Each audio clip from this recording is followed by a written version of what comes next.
अस्सलामुअलैकुम दोस्तों, मेरा नाम है इजहार खान। आप दे रहे हैं यूट्यूब। तो आज जो मैं आपके लिए वीडियो लेकर हूँ HVS में बहुत ही बहुत ही आसान है, बहुत ही इंटरेस्टिंग होने वाली है। जैसा कि आप सबको मालूम है, सर्दी काफ़ी ज़्यादा बढ़ चुकी है, तो उसके लिए हमें हीटिंग की ज़रूरत पड़ती है। जिन लोगों के पास इन्वर्टर AC लगा हुआ है तो वो दोनों चीज़ें यूज़ कर सकते हैं। इसमें कूलिंग और हीटिंग की ऑप्शन होती है, तो आपको घबराने की जरूरत नहीं। अगर गैस नहीं आ रही या और चीज़ें रिसोर्स नहीं है आपके पास, तो आप इसको यूज़ कर सकते हैं। इसको तरीकाकार आपको बहुत ही आसान है।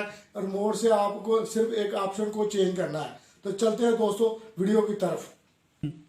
तो दोस्तों, ये हमारे पास जो रिमोट है ग्रीक है। अगर मुख्तलिफ कंपनी का भी हो तो कोई मसला नहीं, आपने देखना है इस पर कौन सी ऑप्शन चाह रही है। तो ये सबसे पहले इसके ऊपर बटन आ रहा है ऑन ऑफ का, तो इस वक्त ये ऑफ है रिमोट। तो इसको सबसे पहले हम इसको ऑन कर लेंगे।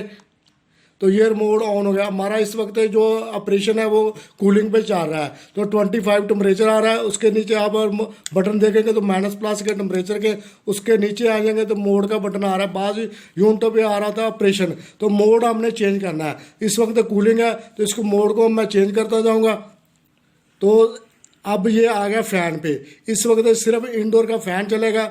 उसके बाद फिर आप अगली ऑप्शन दबाएं, इस पर भी फ़ैन है और 25 टेम्परेचर है। इसके बाद जो लास्ट पे आ रही है ये हीटिंग की ऑप्शन आ रही है। तो अब हमने इसको AC के सामने करके तो ऑन कर देना है। तो मैं इसको ऑन करता हूँ। ये हमारा AC ऑन हो चुका है। तो दोस्तों, जैसे कि ये 18 टेम्परेचर आ रहा है, यानी कि 18 टेम्परेचर आ रहा है, टेम्परेचर बढ़ाना है हमने, तो इधर से हम इसको बढ़ा देंगे।